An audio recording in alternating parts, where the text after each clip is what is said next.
اللہ تعالیٰ نے ہر صورت سے پہلے بسم اللہ الرحمن الرحیم کو نازل فرمایا، لیکن ایک صورت ایسی ہے، اس کا نام ہے سورہ توبہ۔ اس سے پہلے اللہ نے سورہ یعنی بسم اللہ کو نازل نہیں کیا۔ آپ قرآن مجید پڑھیں تو دیکھیں گے کہ پچھلی صورت اور اس صورت کے درمیان بسم اللہ نہیں لکھی ہوتی۔ اس کی وجہ کیا ہے کہ سورہ توبہ میں مشرکین کے ساتھ قتال کا حکم ہے، کافرین کے ساتھ۔ اب اللہ کے قتال کا کوئی جوڑ نہیں بنتا اللہ کی رحمت کے ساتھ، اس لیے اللہ نے اس سے پہلے بسم اللہ نازل نہیں فرمائی، بسم اللہ الرحمن الرحیم۔ اس لیے جب جانور کو ذبح کرتے ہیں تو بسم اللہ پڑھنا ضروری ہے، مگر یہ نہیں پڑھتے بسم اللہ الرحمن الرحیم، بلکہ پڑھتے ہیں بسم اللہ اللہ اکبر۔ الرحمن الرحیم کا جوڑ ذبح کرنے کے ساتھ نہیں بنتا، اس لیے تکبیر کہہ دی گئی بسم اللہ اللہ اکبر، اتنا ہی ہے۔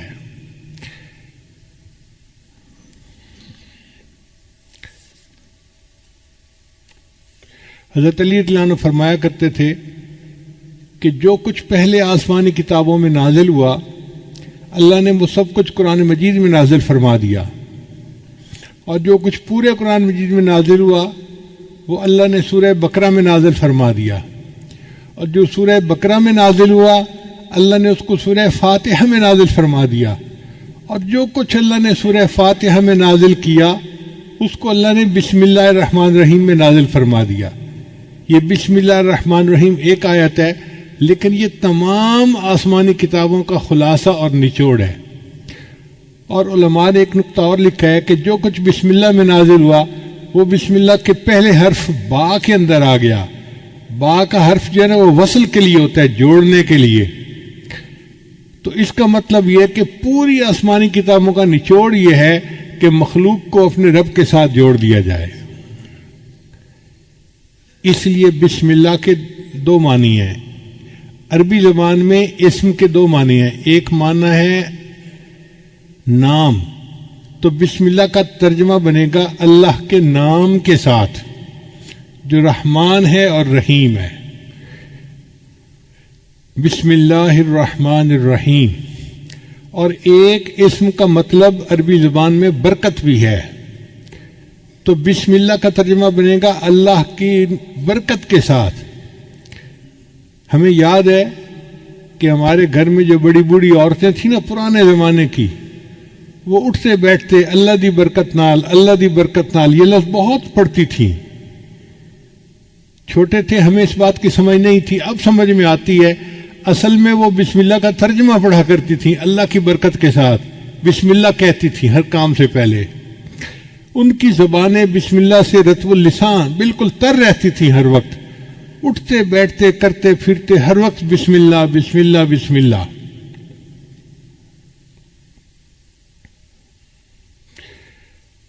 ایک نقطہ اور ذہن میں رکھیے کہ قرآن مجید تو پاک بندہ پڑھ سکتا ہے۔ اگر کسی پر غسل فرض ہو، جیسے جنبی بندہ ہوتا ہے، تو وہ قرآن مجید کی تلاوت نہیں کر سکتا، یا عورت حیض کے ایام میں قرآن مجید کی تلاوت نہیں کر سکتی، لیکن فقہا نے لکھا ہے کہ بسم اللہ پڑھ سکتے ہیں۔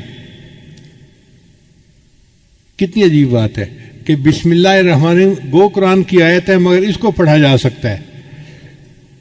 تو ایک خاتون تھی امرا فرغانیہ، ایک وادی ہے اس کا نام ہے فرغانہ وادی، اس میں بڑے علماء ہوئے ہیں، اندجان مرغینان یہ وہاں کے شہر ہیں۔ ہدایہ جنہوں نے لکھی قاضی برہان الدین المرغنانی رحمۃ اللہ، یہ بھی وہیں سے تھے۔ تو امرا فرغانیہ سے کسی نے پوچھا کہ کیا وجہ ہے کہ عورت حیض کے دنوں میں قرآن مجید کی تلاوت تو نہیں کر سکتی، لیکن اگر وہ بسم اللہ پڑھنا چاہے تو بسم اللہ پڑھ سکتی ہے؟ انہوں نے جواب دیا کہ اصل میں بسم اللہ جو ہے یہ اللہ کا نام ہے، اور کوئی بھی محب کسی بھی حالت میں محبوب کا نام لینے سے روکا نہیں جا سکتا۔ یہ نہیں کہا سکتا کہ اب تم محبوب کا نام نہیں لے سکتے، جس حال میں بھی ہوگا وہ محبوب کا نام تو لے سکتا ہے، اس لیے بسم اللہ کی اللہ نے اجازت عطا فرما دی۔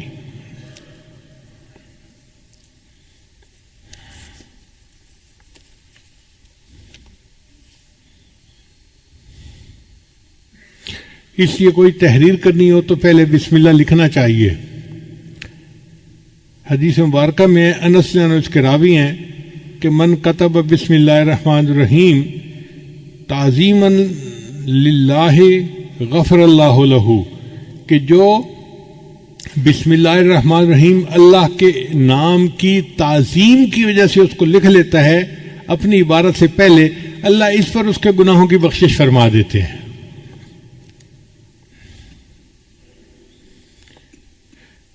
ابو ہریرہ روایت کرتے ہیں، یہ در منصور کی روایت ہے، قال رسول اللہ صلی اللہ علیہ وسلم کہ نبی علیہ السلام نے ارشاد فرمایا، کل امر ذی بال لا یبدأ فیہ بسم اللہ الرحمن الرحیم اقطع، کہ ہر اچھا کام جو بسم اللہ کے بغیر شروع کیا جائے تو وہ برکت سے خالی ہو جاتا ہے اچھا کام لیکن بسم اللہ نہیں پڑھی، اب اس میں برکت ختم ہو گئی۔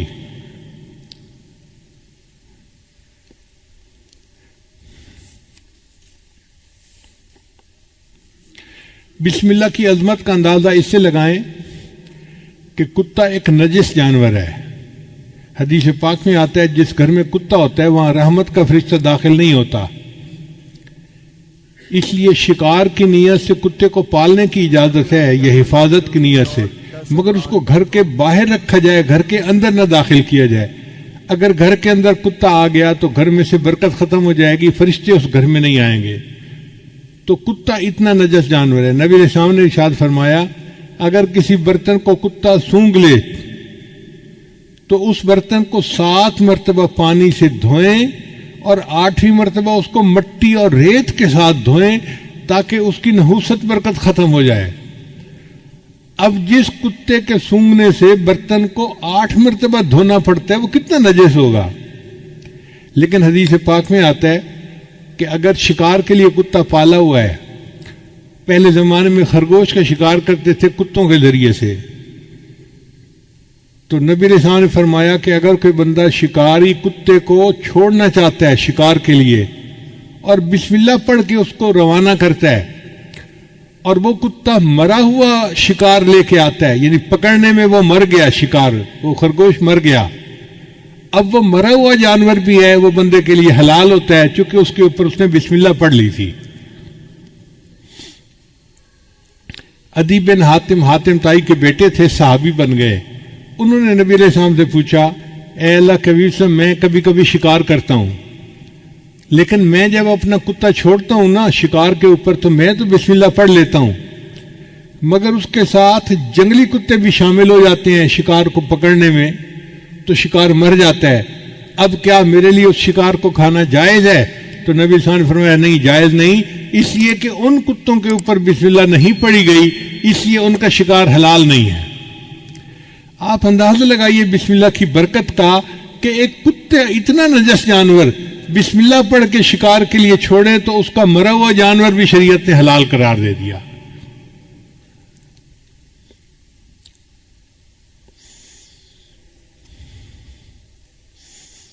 چنانچہ بسم اللہ کی وجہ سے اللہ تعالیٰ بندے کی مشکلات کو ختم کر دیتے ہیں۔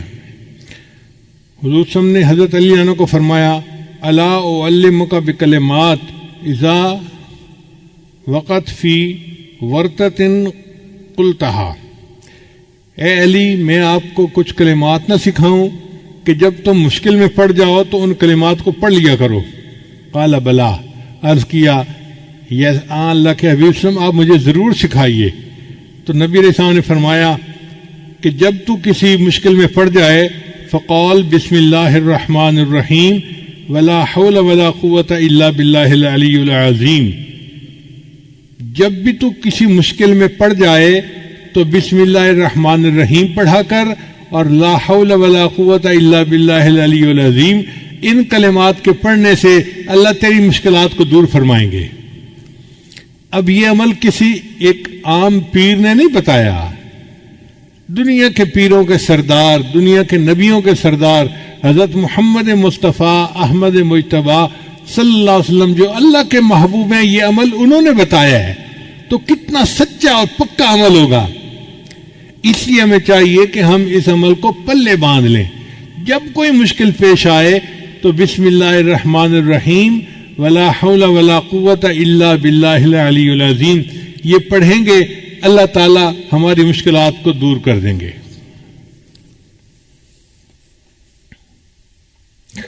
پھر بسم اللہ الرحمن الرحیم کی وجہ سے صرف دنیا کی مشکلات دور نہیں ہوتی، آخرت کی مشکلات بھی دور ہوتی ہیں۔ چنانچہ حضرت عیسیٰ علیہ السلام جب کسی قبر کے پاس سے گزرتے تھے تو ان کو کشفاً پتہ چل جاتا تھا کہ قبر میں کیا ہو رہا ہے۔ وہ ایک مرتبہ ایک قبر کے قریب سے گزرے تو انہوں نے دیکھا کہ قبر میں بندے کو عذاب ہو رہا ہے۔ جب واپس ہوئے تو انہوں نے دیکھا کہ قبر تو جنت کا باغ بنی ہوئی ہے، تو بڑے حیران ہوئے۔ انہوں نے دعا مانگی، یا اللہ پہلے میں نے دیکھا تھا تو یہ جہنم کا گڑھا تھا، اب میں دیکھ رہا ہوں تو یہ جنت کا باغ ہے، یہ معاملہ کیا ہے میرے اوپر کھول دیجئے۔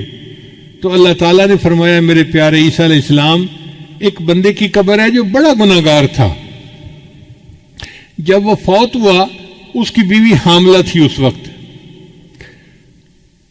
تو چونکہ وہ گناہگار تھا اس کو ہم نے قبر کا عذاب دے دیا۔ اب اس کی بیوی کے ہاں بیٹا پیدا ہوا، بیٹا تھوڑا بڑا ہوا تو ماں اس کو پڑھانے کے لیے مدرسے لے گئی اور قاری صاحب کو کہا کہ میرے بچے کو قرآن پڑھاؤ۔ آج اس بچے نے بسم اللہ الرحمن الرحیم پڑھا، اس کے معصوم منہ سے جو بسم اللہ نکلی تو میری رحمت نے گوارا نہ کیا کہ معصوم بچہ تو بسم اللہ پڑھے اور میں اس کے باپ کو قبر میں عذاب دوں۔ میں نے اس کی باپ کو جنت کا باغ بنا دیا۔ چنانچہ حدیث پاک میں آتا ہے کہ جب کوئی بچہ بسم اللہ پڑھنا سیکھتا ہے اللہ 4 بندوں کی مغفرت فرماتے ہیں بسم اللہ سیکھنے پر۔ ایک بچے کی مغفرت ہو جاتی ہے، ایک پڑھانے والے کی مغفرت ہو جاتی ہے، اور ایک بچے کے ماں باپ ان دونوں کی مغفرت ہو جاتی ہے۔ بسم اللہ کے سیکھنے پر اللہ 4 بندوں کے گناہوں کی مغفرت فرما دیتے ہیں۔ تو اس لیے یہ بسم اللہ ہمیں صرف دنیا کی مشکلات سے ہی نہیں بلکہ قبر کے عذاب سے اور جہنم کی آگ سے بھی بچانے کا ذریعہ ہے۔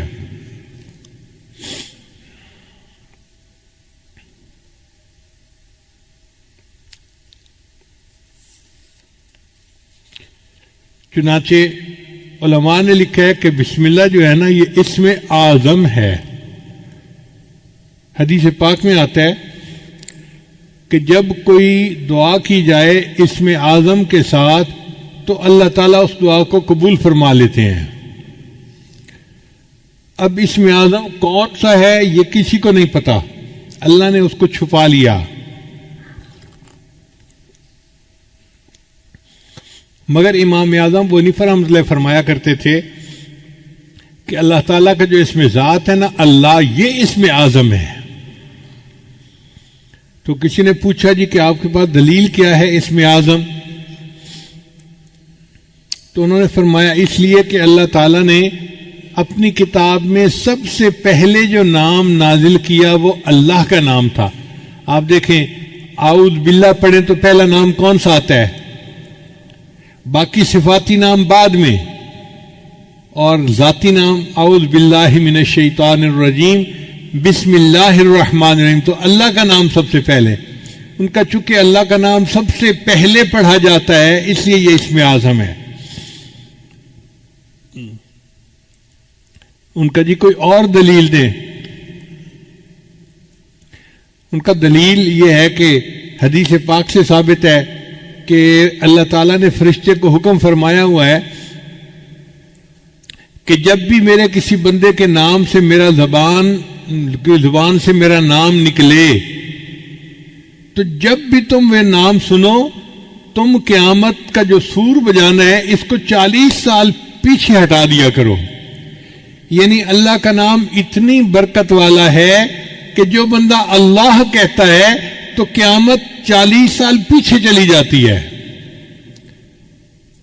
اب اندازہ لگائیے کہ جو نام اتنی برکت والا ہے کہ قیامت جیسی مصیبت کو 40 سال کے لیے ٹال دیتا ہے، اگر ہم اس اللہ کے نام کو کثرت کے ساتھ پڑھیں گے تو ہماری زندگی کی پریشانیاں کیوں نہیں ٹل جائیں گی؟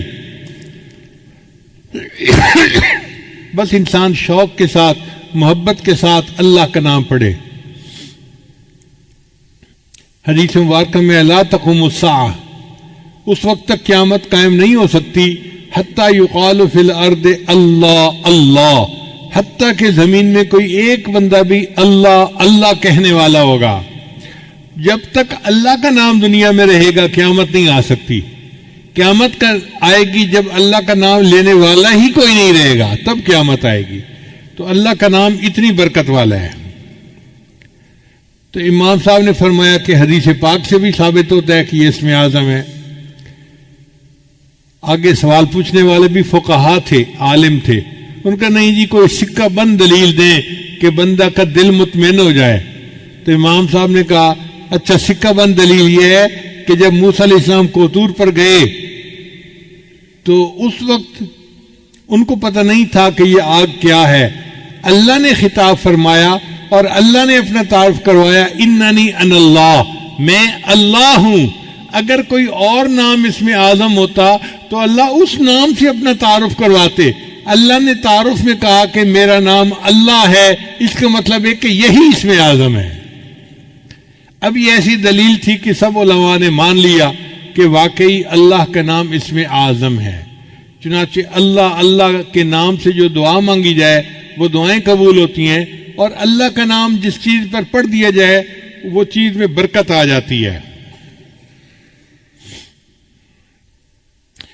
حضرت ابو الدرداء رضی اللہ عنہ کی ایک باندی تھی، وہ ایک دن پوچھنے لگی کہ حضرت آپ کس جنس سے تعلق رکھتے ہیں؟ ان کا میں انسان ہوں۔ کہنے لگی نہیں مجھے نہیں لگتا کہ آپ انسان ہیں، آپ کوئی اور ہیں۔ ان کا نہیں میں انسان ہوں، تمہارے جیسا انسان ہی ہوں۔ اس نے کہا اس لیے کہ میں 40 دن سے آپ کے کھانے میں زہر ملا کے آپ کو کھلا رہی ہوں اور آپ پہ کوئی اثر نہیں ہوتا، آپ انسان نہیں ہیں۔ ان کا نہیں میں انسان ہوں، لیکن میری عادت ہے کہ میں نبی علیہ السلام کی بتائی دعا پڑھ لیتا ہوں، بسم اللہ الذی لا یضر مع اسمہ شیء فی الارض ولا فی السماء وہو السمیع العلیم۔ اس کی برکت سے اللہ مجھے کھانے کی نقصان دہ چیزوں سے محفوظ فرما لیتے ہیں۔ اور یہی واقعہ خالد بن ولید لانو کے ساتھ پیش آیا کہ ایک مرتبہ دشمن نے اپنا ایک نمائندہ بھیجا جس کے پاس زہر کی ایک بوتل تھی، چھوٹی سی شیش کی تھی۔ اس نے کہا جناب آپ ہمارا مقابلہ کر ہی نہیں سکتے، اس لیے کہ یہ ایک زہر ہے، اس کا ایک قطرہ بھی اگر کوئی بندہ پی لے تو وہ بچ نہیں سکتا، اور ہم نے اپنی تلواروں کی دھار پر یہ زہر لگائی ہوئی ہے، اس لیے اگر اس کا چھوٹا سا کٹ بھی کہیں لگ جائے تو وہ بندہ کٹ کی وجہ سے نہیں زہر کی وجہ سے مر جاتا ہے، آپ ہمارا مقابلہ کر ہی نہیں سکتے۔ جب اس نے یہ بات کہی تو خالد بن ولید نے فرمایا اچھا یہ زہر کی شیشی مجھے دکھاؤ۔ وہ ہاتھ میں لی اور آپ نے پڑھا بسم اللہ الذی لا یضر مع اسمہ شیء فی الارض ولا فی السماء، اور پوری زہر کی بوتل آپ نے پی لی اور اللہ نے ان کو محفوظ رکھا۔ یعنی جس نام کی برکت سے زہر کے اثرات بھی بندے کو نقصان نہیں دے سکتے تو باقی چیزیں کیا نقصان دیں گی۔ اس لیے ہمیں چاہیے کوئی چیز پینی ہو یا کھانی ہو تو بسم اللہ اس سے پہلے ضرور پڑھا کریں تاکہ اس چیز کے نقصان سے اللہ ہماری حفاظت فرمائے۔ چنانچہ عثمان ابن عفان رضی اللہ عنہ سے روایت ہے کہ نبی علیہ السلام نے فرمایا کہ بسم اللہ الرحمن الرحیم میں جو نام ہے یہ اسم اعظم ہے۔ ان کا اللہ کے بسم یہ اسم اعظم ہے؟ فرمایا ہاں، اسم اور اسم اعظم میں ایسا تعلق ہے جیسے آنکھ کی سفیدی اور آنکھ کی سیاہی کے اندر ہوتا ہے۔ اب آنکھ کی سفیدی اور آنکھ کی سیاہی آپس میں ملی ہوئی ہیں، آپ اپنی آنکھ میں دیکھیں سیاہی اور سفیدی ملی ہوئی ہیں، تو اس کا مطلب یہ کہ نبی علیہ السلام نے ڈائریکٹ نہیں بتایا چونکہ اللہ تعالیٰ راز رکھنا چاہتے تھے، لیکن ہنٹ دے دیا کہ بسم اللہ اور اسم اعظم میں بہت قرب ہے۔ تو بہرحال اللہ کا نام اسم اعظم ہے۔ چنانچہ علامہ کلوبی رحمۃ اللہ نے لکھا ہے کہ ایک عورت تھی اور اس کا خاوند جو تھا وہ بہت زیادہ کرخت مزاج کا تھا۔ وہ موقع ڈھونڈتا تھا کہ میں کسی طرح اپنی بیوی کو ذلیل و رسوا کروں، پریشان کروں، ڈانٹ ڈپٹ کروں، مار پیٹ کروں۔ ایک مرتبہ اس کے پاس کچھ پیسے تھے، اس نے وہ تھیلی اپنی بیوی کو پکڑا دی اور کہا کہ ان کو محفوظ رکھ دینا۔ اس عورت کی عادت تھی کہ جو کام کرتی تھی وہ بسم اللہ پڑھ کے کرتی تھی، ہر کام سے پہلے بسم اللہ پڑھتی تھی۔ چنانچہ اس نے بسم اللہ پڑھا اور الماری کے اندر وہ تھیلی رکھ دی۔ اب بیچاری کو کیا پتا تھا کہ میرے خامد کی نیت کیا ہے۔ خامد نے جب دیکھا کہ عورت دوسرے کمرے میں ہے، اس نے وہ تھیلی اٹھائی اور اس کے جو پیسے تھے، وہ کوئن تھے، اس نے وہ اندر ایک کنواں تھا گھر کے اندر، اس کنویں کے اندر پھینک دیے اور خالی تھیلی اس نے واپس رکھ دی۔ اس کا مطلب یہ تھا کہ اب میں اس کو کہوں گا میرے پیسے واپس لاؤ، یہ کہے گی پیسے نہیں تو پھر مجھے موقع مل جائے گا، میں پھر ڈانٹ ڈپٹ کروں گا، اس کو ذلیل رسوا کروں گا۔ عورت بیچاری کو کیا پتا تھا۔ اب 2-3 دن کے بعد خاوند نے اس کو بلایا اور کہا دیکھو میں نے تمہیں جو پیسے دیے تھے نا، مجھے ضرورت ہے، پیسے واپس لاؤ۔ چنانچہ وہ عورت گئی، اس نے جا کے بسم اللہ پڑھ کے الماری کا دروازہ کھولا۔ کہتے ہیں کہ جب اس نے الماری کا دروازہ کھولا، اللہ تعالیٰ نے جبریل علیہ السلام کو حکم دیا کہ میری اس بندی نے بسم اللہ پڑھا ہے، آپ جائیں اور کنویں سے وہ سارے پیسے نکال کے اس کی تھیلی میں واپس کر دیں۔ تو جب اس نے دیکھا تو تھیلی میں پیسے تھے، اس نے لا کر اپنے خامد کو دے دیے۔ اس واقعے کے بعد خامد جو اس کے ساتھ بغض رکھتا تھا وہ ختم ہو گیا، بلکہ خامد جو تھا وہ نیکی کی زندگی اختیار کر گیا۔ اللہ تعالیٰ نے بسم اللہ کی برکت سے اس کو خامد کی پریشانی سے بھی محفوظ فرما لیا۔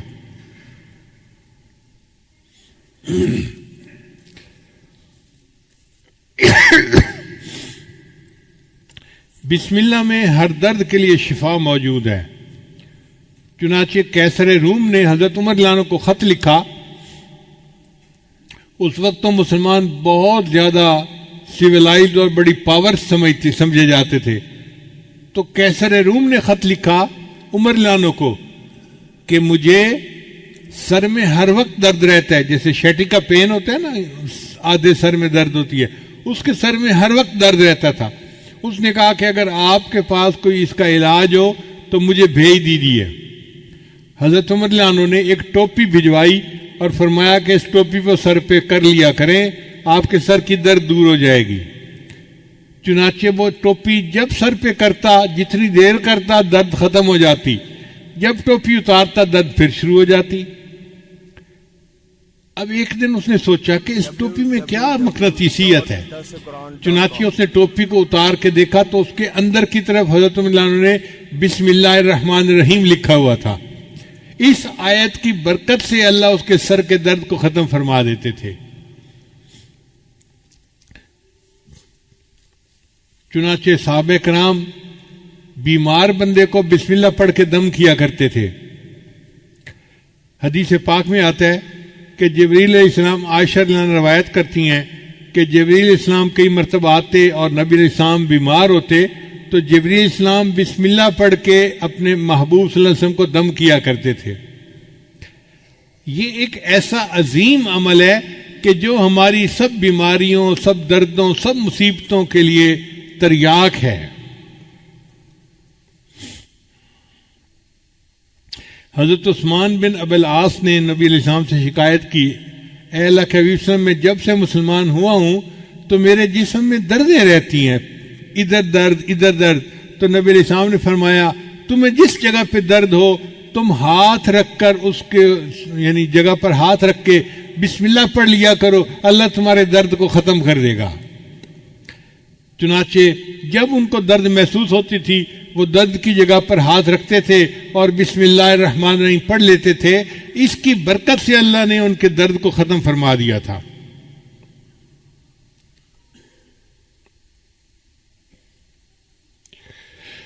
عبداللہ بن عباس انہوں نے نبی علیہ السلام سے پوچھا، اے اللہ کے حبیب صلی اللہ علیہ وسلم، ہمیں بخار کا دم اور بیماری کا دم بتا دیا کریں،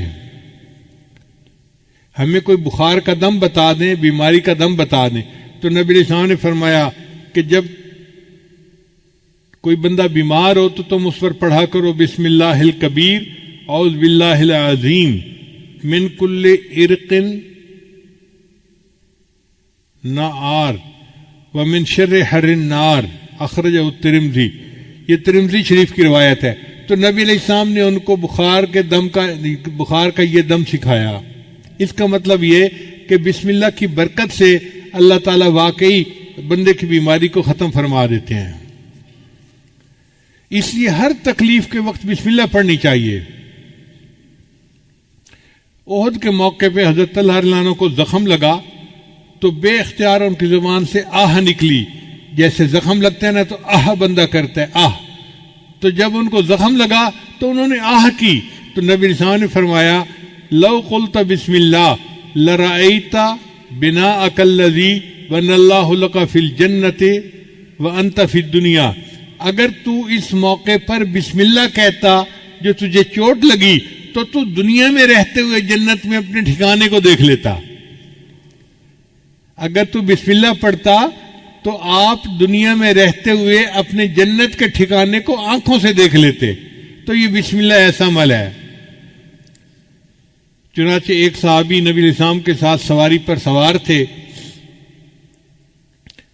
تو سواری کو ٹھوکر لگی تو صحابی نے کہا تا سے شیطان برباد ہو جائے.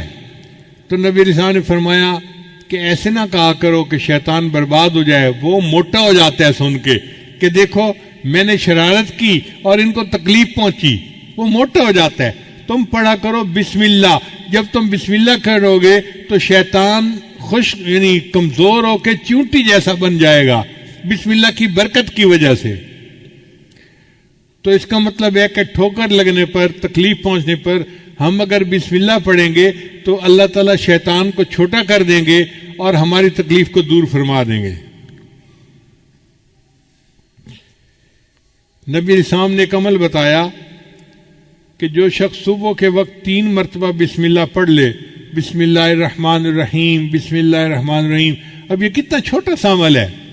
جو شخص صبح کے وقت پڑھ لے شام تک کوئی حادثہ یا کوئی اس کو مصیبت نہیں پہنچ سکتی، اور اگر شام کے وقت پڑھ لے گا تو صبح تک اس کو کوئی مصیبت نہیں پہنچے گی. یہ کتنا چھوٹا عمل ہے. اپنے گھر میں اپنی بیویوں کو بھی بتائیں، اپنے بچوں کو بھی، اور ان کی عادت بنائیں کہ وہ ہر وقت یہ بسم اللہ کا عمل کرنا شروع کر دیں. عبداللہ ابن عباس عنہ کی روایت ہے کہ ایک شخص نبی علیہ السلام کی خدمت میں حاضر ہوا اور اس نے کہا اے اللہ کے میرے حادثے بہت ہوتے ہیں، ایکسیڈنٹ ہر وقت، کبھی کوئی اور میں بڑا پریشان ہوں. نبی علیہ السلام نے فرمایا کہ تم جب گھر سے نکلا کرو تو یہ پڑھ لیا کرو بسم اللہ علی نفسی و اہلی و مالی. یعنی میرے اوپر بسم اللہ، میرے اہل کے اوپر اور میرے مال کے اوپر بسم اللہ. تم یہ دعا پڑھ لیا کرو. اس صحابی نے جب سے یہ دعا پڑھنی شروع کر دی اس کے بعد زندگی بھر ان کا کوئی حادثہ نہیں ہوا. اللہ نے حادثے سے ان کی حفاظت فرما لی. اس لیے بسم اللہ جب انسان پڑھتا ہے تو حدیث پاک میں آتا ہے کہ اگر کوئی بندہ کپڑے اتارنا چاہے، جیسے کپڑے بدلنے ہوتے ہیں، نہانا ہوتا ہے تو کپڑے اتارنے کی ضرورت پیش آ جاتی ہے، اگر وہ اس سے پہلے بسم اللہ پڑھ لے تو اللہ اس کے گرد ایک دیوار بنا دیتے ہیں. جیسے قناعت آ جاتی ہے نا تو بندہ دوسروں سے اوجھل ہو جاتا ہے، تو بسم اللہ پڑھنے سے ایک قناعت سی بن جاتی ہے اور اس کو جن شیاطین نہیں دیکھ سکتے، کوئی نہیں دیکھ سکتا، تو وہ ان کے ڈر یعنی شر سے محفوظ رہتے ہیں. اب لوگ کہتے ہیں جی جن کا اثر ہو گیا. بھئی ہونا تو تھا ہی صحیح، آپ نے کپڑے بدلے بسم اللہ پڑھی نہیں. اگر قریب کوئی جن ہوگا تو اس کو غصہ آیا ہوگا کہ میرے سامنے کیوں یہ کپڑے ننگا ہو رہا ہے، تو اس نے تمہیں نقصان پہنچا دیا. تو نبی علیہ السلام نے ہمیں ہر دکھ درد سے بچنے کا عمل بتا دیا. وہ ہمارے محسن حقیقی ہیں. باتیں نظر آتی ہیں سادہ سی اور چھوٹی سی، لیکن اگر ہم ان کو اپنا لیں تو بڑی بڑی مصیبتوں سے ہم بچ سکتے ہیں.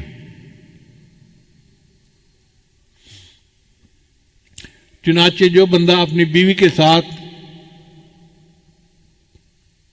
ہم بستری کرے تو اس کو چاہیے کہ پہلے بسم اللہ پڑھ لے. دعا ہے بسم اللہ جنبنا الشیطان و جنب الشیطان ما رزقتنا.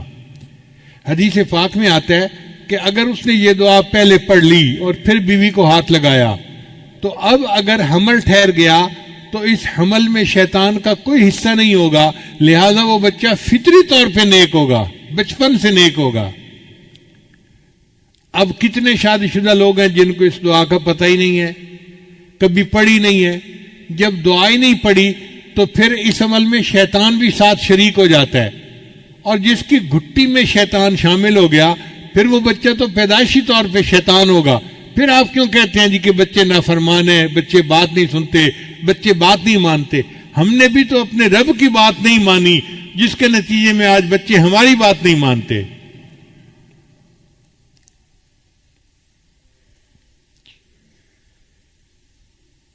نبی السلام نے ارشاد فرمایا، جابر بن عبداللہ رضی اللہ عنہ کی روایت ہے کہ نبی السلام نے فرمایا کہ جب رات کو سوتے وقت بسم اللہ پڑھ کے دروازے بند کرو، یعنی اپنے دروازے جو گھر کے بند کرنے ہیں نا، عورتیں عام طور پہ بند کرتی ہیں گھر کے دروازے، تو عورتوں کو یہ عمل سکھانا چاہیے کہ وہ گھر کے دروازے بند کرنے سے پہلے بسم اللہ پڑھ لیا کریں، کیونکہ جو دروازہ بسم اللہ پڑھ کے بند کیا جاتا ہے شیطان وہ دروازہ نہیں کھول سکتا، شیطان گھر میں داخل نہیں ہو سکتا پھر۔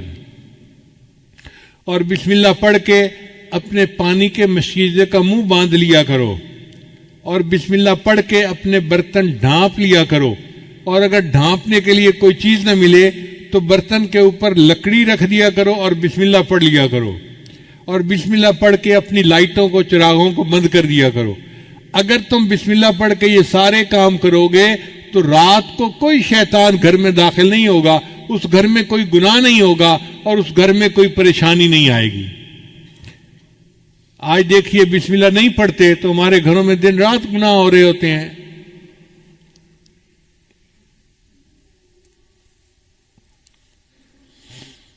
ایک اور روایت سنیے،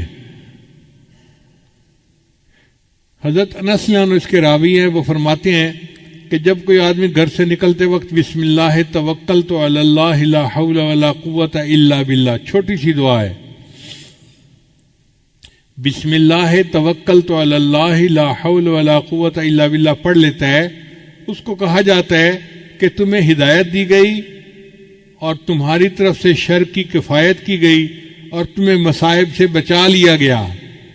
یعنی اللہ اس کے بارے میں فرماتے ہیں کہ اس بندے کو ہدایت دی گئی، اس کو شر سے بچا لیا گیا، تو شیطان اس سے دور ہٹ جاتا ہے۔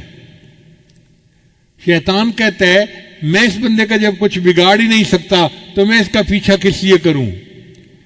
تو دیکھیے گھر سے نکلتے ہوئے دعا پڑھنے سے انسان شیطان کے داؤ سے بچ جاتا ہے۔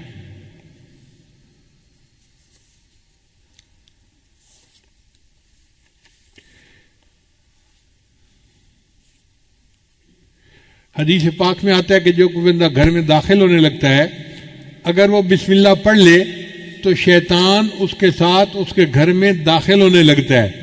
بسم اللہ پڑھنے کے بعد شیطان کا راستہ بند ہو جاتا ہے اور شیطان اس گھر میں داخل نہیں ہوتا۔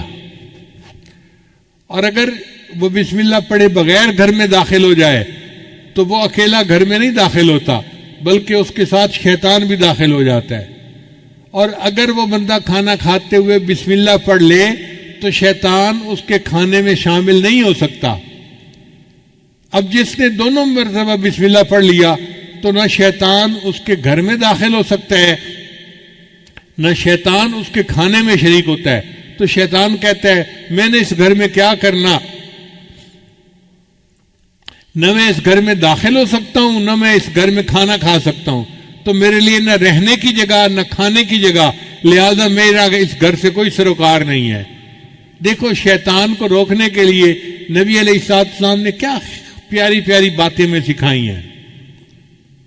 اس لیے جو بندہ بازار میں داخل ہونے لگے وہ بسم اللہ پڑھ لے تو بازار کا جو شر ہے اس سے اللہ تعالیٰ اس کی حفاظت فرما دیتے ہیں۔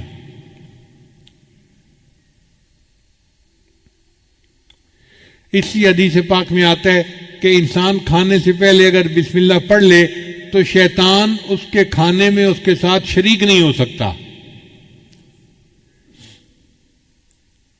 نبی علیہ السلام ایک مرد دسترخوان پر بیٹھے تھے تو ایک چھوٹی بچی آئی اور اس نے آ کے کھانے میں ہاتھ ڈالنا چاہا تو تو نبی علیہ السلام نے اس کو روک دیا. پھر نبی علیہ السلام نے فرمایا کہ کھانے سے پہلے شیطان اپنا ایجنٹ بھیج دیتا ہے کہ وہ بسم اللہ پڑھے بغیر کھانے میں ہاتھ ڈال دے اور بعد میں شیطان بھی کھانے میں شریک ہو سکے. اس لیے جب کھانا شروع کرو تو بسم اللہ پڑھ کے شروع کرو تاکہ شیطان اس میں شریک نہ ہو سکے. چنانچہ واقعہ کتابوں میں لکھا ہے کہ دو شیطان آپس میں ملے. ایک بڑا موٹا تازہ تھا، مشٹنڈا تھا، اور دوسرا بہت ہی دبلا پتلا تھا. تو اس نے پوچھا مشٹنڈے نے کہ سناؤ بھائی تم کیوں اتنے کمزور ہو؟ اس نے کہا یار میں جس بندے کے ساتھ ہوں نا وہ بندہ بسم اللہ پڑھ کے گھر میں داخل ہوتا ہے تو میں اس کے گھر میں داخل ہی نہیں ہو سکتا. پھر وہ بسم اللہ پڑھ کے کھانا کھاتا ہے، میں اس کے کھانے میں شریک ہی نہیں ہو سکتا. نہ مجھے رہنے کی جگہ ملتی ہے نہ مجھے کھانا ملتا ہے، تو میں نے کمزور ہی ہونا ہے نا. تو اس پر جو موٹا شیطان ہوتا ہے نا وہ کہکا لگاتا ہے اور کہتا ہے کہ اچھا میں تو ایک کافر کے ساتھ رہتا ہوں، اس کو بسم اللہ کا پتہ ہی نہیں، میں اس کے گھر میں بھی اس کے ساتھ داخل ہوتا ہوں اور میں اس کے کھانے میں بھی شریک ہوتا ہوں، اور جب وہ اپنی بیوی سے ہم بستری کرتا ہے میں بھی اس کی بیوی کے ساتھ ہم بستری میں شریک ہوتا ہوں، اس لیے اس کی اولاد نافرمان پیدا ہوتی ہے. تو بسم اللہ کو بھولنے سے کتنے نقصان ہم اٹھا لیتے ہیں. اس لیے کھانے سے پہلے بسم اللہ کا پڑھنا بہت ضروری ہے. یہ مومن اور کافر کے شیطان کی جو ملاقات ہے یہ عبداللہ ابن مسعود عنہ ایک صحابی ہیں، وہ فرمایا کرتے تھے. اس لیے سوتے وقت انسان کو بسم اللہ پڑھنا چاہیے. نبی علیہ السلام جب رات کو بستر پر پہنچتے تو دعا مانگتے بسم اللہ ودعت جنبی اللہم اغفر ذنبی و اخسی شیطانی و فک ریحانی و اسقل میزانی وجعلنی فی الندی الاعلی. اے اللہ میرے گناہوں کو بخش دے، میرے شیطان کو ذلیل کر دے، میری گردن چھڑا دے، میرے میزان کو بھاری کر دے اور مجھے فرشتوں کی اعلیٰ جماعت کے ساتھ کھڑا کر دے. کتنی پیاری دعا ہے، اگر ہم اس کو یاد کر کے رات کو پڑھ لیا کریں. اس لیے رات کو سوتے وقت کی چھوٹی دعا ہے نا، بِاسْمِكَ اموت اللہم بِاسْمِكَ اموت واحیا، تو اللہ کے نام کے ساتھ میں سوتا ہوں اور میں جاگتا ہوں. نبی السلام نے ارشاد فرمایا لا وضوء لمن لم یذکر اسم اللہ، اس بندے کا وضو ہی نہیں ہوتا جو بسم اللہ سے وضو کی ابتدا نہ کرے. جیسے فرمایا نا کہ حضور قلب کے بغیر نماز نہیں ہوتی، ایسے نبی علیہ السلام نے فرمایا کہ بسم اللہ پڑھے بغیر انسان کا وضو ہی نہیں ہوتا، یعنی وضو کی برکت ختم ہو جاتی ہے.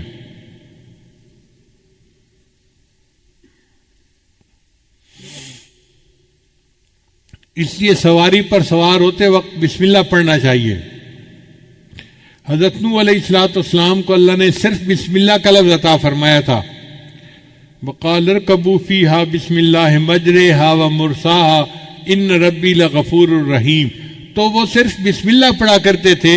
اللہ کی شان کہ ان کی کشتی اتنے بڑے سیلاب کے اندر سے نجات پا گئی. تو علماء نے نکتہ لکھا ہے اگر صرف بسم اللہ کے لفظ کے ساتھ نوح علیہ السلام کی کشتی اتنے بڑے سیلاب سے نجات پا جاتی ہے تو ہم اگر پوری بسم اللہ پڑھیں گے ہماری زندگی ہمارے پریشانیوں کے سیلاب سے کیوں نہیں نجات پائے گی.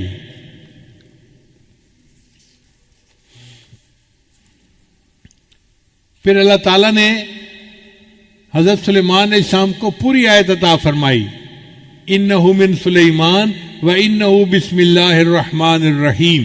چنانچہ وہ بسم اللہ الرحمن الرحیم پڑھا کرتے تھے. ہوا ان کا تخت اڑا کے جہاں چاہتے تھے وہاں لے جا کے نیچے اتار دیا کرتی تھی. یہ بسم اللہ الرحمن الرحیم اتنا طاقتور عمل ہے کہ ان کا تخت اتنا بھاری تھا، لشکر ہوتا تھا ان کے ساتھ، وہ پورے تخت کو ہوا اٹھاتی تھی اور سینکڑوں میل دور ہوائی جہاز کی طرح اس کو جا کے اتار دیا کرتی تھی. اگر بسم اللہ کی وجہ سے حضرت سلیمان علیہ السلام کے تخت کو پرواز مل سکتی ہے تو کیا نبی علیہ السلام کے امتی کو بسم اللہ کی وجہ سے روحانی پرواز نہیں مل سکتی؟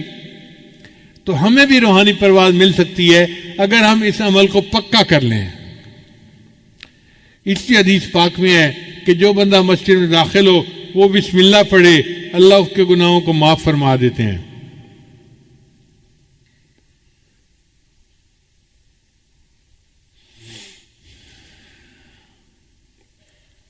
حدیث مبارکہ میں آتا ہے کہ جب تم اپنے میت کو قبر میں اتارنے لگو تو بسم اللہ پڑھ کے میت کو قبر میں اتارو گے، بسم اللہ کی برکت سے اللہ قبر کا عذاب معاف فرما دیں گے۔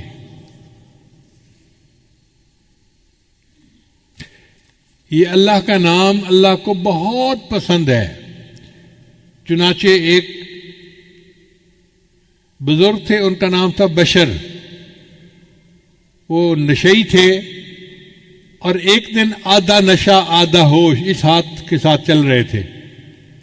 انہوں نے راستے میں ایک کاغذ پڑا ہوا دیکھا جس کے اوپر اللہ کا نام لکھا ہوا تھا، تو اس کو دیکھ کر وہ حیران ہوئے کہ کاغذ پر تو اللہ کا نام لکھا ہوا ہے اور یہ زمین کے اوپر پڑا ہے۔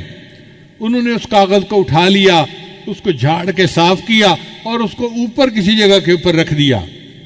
اللہ نے ایک ولی کو الہام فرمایا کہ بشر کو جا کر کہہ دو کہ تم نے میرے نام کو فرش سے اٹھا کر اونچا کیا، میں تمہارے نام کو فرش سے اٹھا کر عرش تک اونچا کر دوں گا۔